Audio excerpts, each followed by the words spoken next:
الحمدللہ رب العالمین الصلاۃ والسلام علی رسولہ الکریم۔ السلام علیکم ناظرین اکرام۔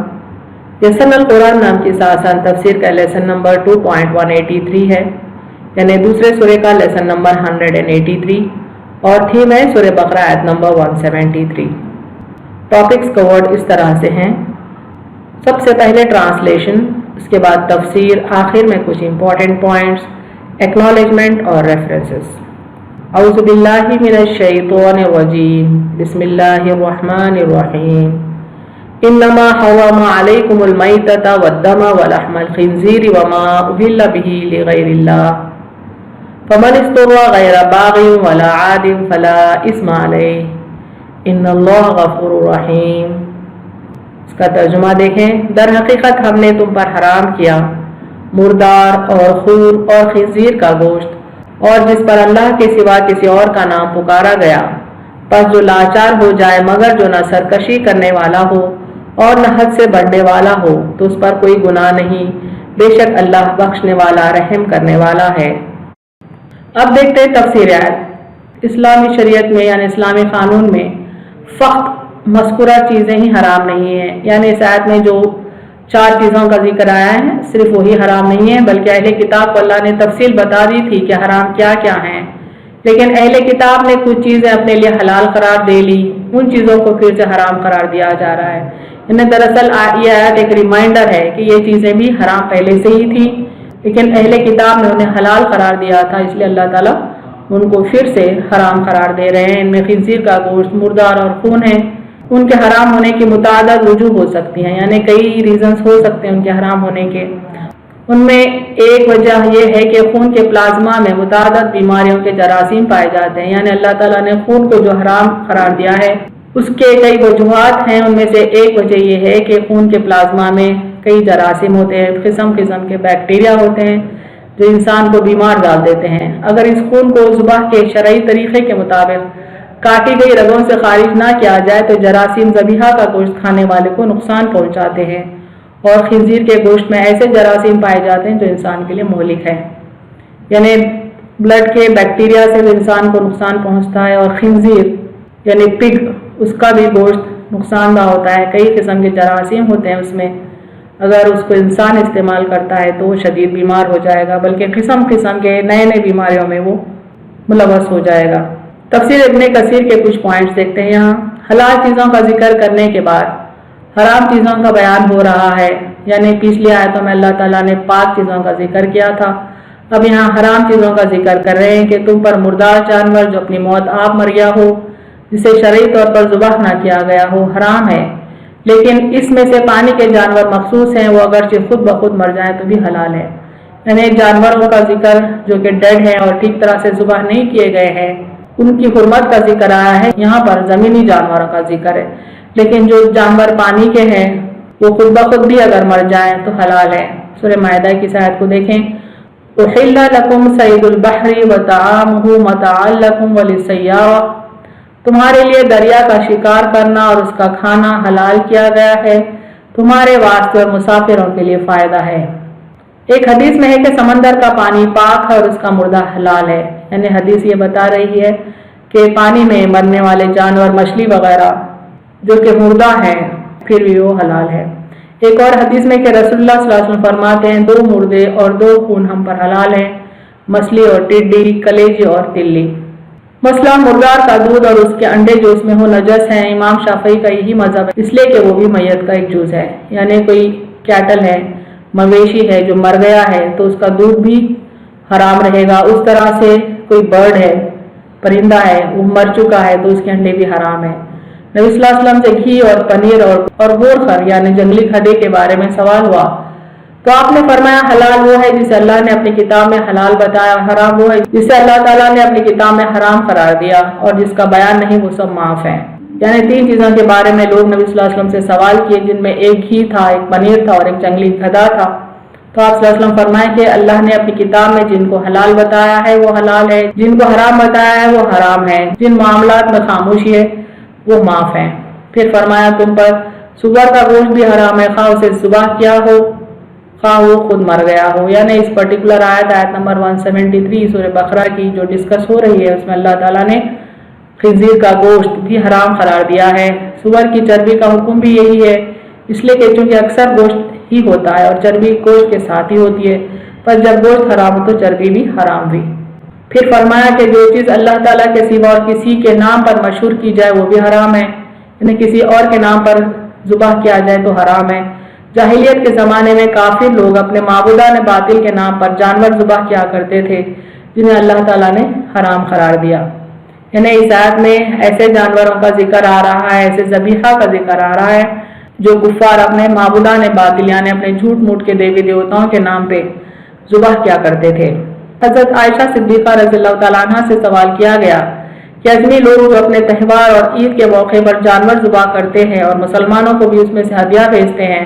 ان کا گوشت کھانا چاہیے یا نہیں؟ تو فرمایا اس دن کی عظمت کے لیے جو جانور ذبح کیا جائے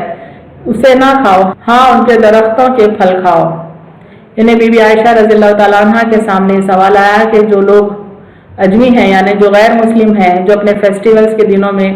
اپنے دیوی دیوتاؤں کے نام پر جانور ذبح کرتے ہیں اور پھر گفٹ کے طور پہ مسلمانوں کو بھی بھیجتے ہیں، کیا انہیں کھانا چاہیے؟ تب بی بی عائشہ رضی اللہ تعالیٰ عنہ نے جواب دیا کہ جو جانور ذبح کیا جائے اسے نہ کھاؤ، لیکن اگر وہ کچھ پھل بھیجیں درختوں کے تو وہ کھاؤ۔ پھر اللہ تعالیٰ نے ضرورت اور حاجت کے وقت جبکہ کچھ اور کھانے کو نہ ملے ان حرام چیزوں کا کھا لینا مباح کیا ہے، یعنی پرمیشن دیا ہے، اور فرمایا جو شخص بے بس ہو جائے مگر باغی اور سرکش اور حد سے بڑھ جانے والا نہ ہو، اس پر ان چیزوں کے کھانے میں گناہ نہیں، اللہ تعالیٰ بخشش کرنے والا مہربان ہے۔ یعنی کوئی مجبور ہو گیا ہو، بھوک سے، فاقے سے، جان جانے کا خدشہ ہو، تو ایسی حالت میں اس کو حرام کچھ حد تک کھانے کی اجازت دی گئی ہے، اس شرط کے ساتھ کہ وہ اس حرام چیز کو کھانے پینے میں حد سے نہ بڑھے اور نیت اللہ کے احکامات سے بغاوت کرنے کی نہ ہو۔ غیر باغین کی تفسیر حضرت مقاتل بن حبان یہ بھی کرتے ہیں کہ وہ اسے حلال سمجھنے والا نہ ہو اور اس میں لذت اور مزے کا خواہش مند نہ ہو، اسے بھون بھان کر لذیذ بنا کر اچھا پکا کر نہ کھائے، بلکہ جیسا تیسا صرف جان بچانے کے لیے کھا لے، اور اگر ساتھ لے تو اتنا کہ زندگی کے ساتھ حلال چیز کے ملنے تک باقی رہ جائے، جب حلال چیز مل گئی اسے پھینک دے۔ یعنی ایک تفسیر یہ ہے کہ حرام کو ضرورت کے تحت اگر کھانا پڑے تو بس زندگی بچانے کے لیے چند نوالے کھا لے، اس کو لذیذ بنا کر نہ کھائے، بلکہ وہ جیسا تیسا ہے کچھ مقدار اس کی کھا لے تاکہ زندگی بچ جائے۔ حضرت ابن عباس فرماتے ہیں اسے خوب پیٹ بھر کر نہ کھائے۔ حضرت مجاہد فرماتے ہیں جو شخص اس کے کھانے کے لیے مجبور کر دیا جائے اور بے اختیار ہو جائے اس کا بھی یہی حکم ہے۔ یعنی حضرت ابن عباس کے قول کے مطابق حرام اگر وہ ضرورت کے تحت کھاتا ہے تو خوب پیٹ بھر کے نہ کھائے، اور اس طرح سے حضرت مجاہد فرماتے ہیں کہ جو شخص اس کھانے پہ مجبور ہو جائے اور بے اختیار ہو جائے اس کا بھی یہی حکم ہے۔ ایک حدیث یہاں دیکھتے ہیں، حضرت عباد بن شرجیل کہتے ہیں ہمارے ہاں ایک سال قید سالی پڑی، میں مدینہ گیا اور ایک کھیت میں سے کچھ بالیں توڑ کر چھیل کر دانے چبانے لگا اور تھوڑی سی بالیں اپنی چادر میں باندھ کر چلا۔ کھیت والے نے دیکھ لیا اور مجھے پکڑ کر مارا پیٹا اور میری چادر چھین لی۔ میں حضرت صلی اللہ علیہ وسلم کے پاس گیا اور آپ سے واقعہ عرض کیا تو آپ اس شخص کو کہا اس بھوکے کو نہ تو نے کھانا کھلایا، نہ اس کے لیے کوئی اور کوشش کی، نہ اسے کچھ سمجھایا سکھایا، یہ بیچارہ بھوکا تھا، نادان تھا، جاؤ اس کا کپڑا واپس کرو اور ایک وسق یا آدھا وسق اللہ اسے دے دو، ایک وسق 4 من کے قریب ہوتا ہے۔ اس حدیث سے پتہ چلتا ہے کہ کوئی بھوک سے مجبور ہو کر کھیت کی کچھ ترکاری، بھاجی یا اناج وغیرہ کھا لے تو اس پر گناہ نہیں، بلکہ کھیت کے مالک کو چاہیے کہ مسکین کو، غریب کو، فاقہ کش لوگوں کو اپنے کھیت کی فصل سے کچھ اناج وغیرہ دے دے۔ ایک اور حدیث میں ہے کہ درختوں میں لگے ہوئے پھلوں کی نسبت حضور صلی اللہ علیہ وسلم سے پوچھا گیا تو آپ نے فرمایا جو حاجت مند شخص ان میں سے کچھ کھا لے کر نہ جائے اس پر کچھ جرم نہیں۔ یعنی آپ صلی اللہ علیہ وسلم فرماتے ہیں کہ کوئی بھوکا پیاسا فاقہ کش شخص اگر درختوں پر سے کچھ توڑ لے، کچھ کھا لے، یعنی مالک کی اجازت کے بغیر تو کچھ جرم نہیں، شرط یہ ہے کہ وہ اپنے ساتھ لے کر نہ جائے، یعنی ایکسٹرا نہ توڑے، صرف بھوک مٹانے کے لیے توڑے۔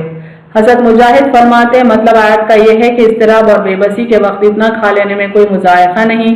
جس سے بے بسی اور اضطرار ہٹ جائے، یعنی بھوک کے وقت، فاقہ کشی کے وقت، جان جانے کے خوف میں اگر ہو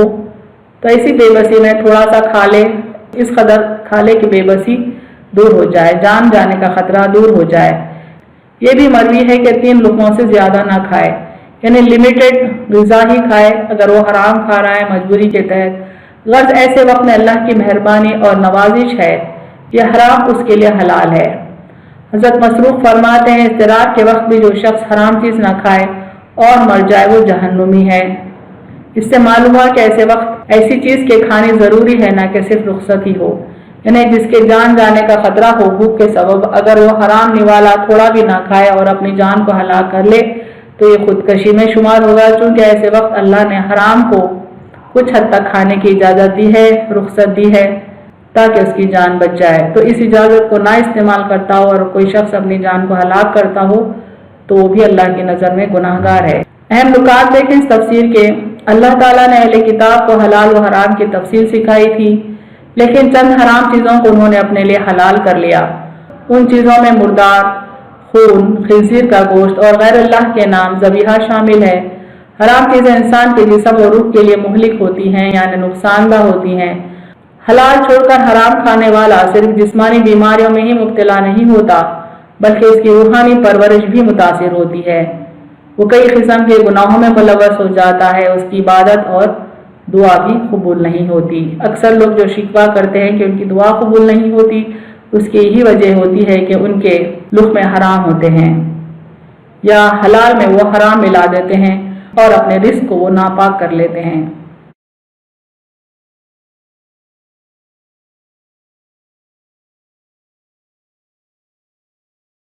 وآخر دعوانا ان الحمد للہ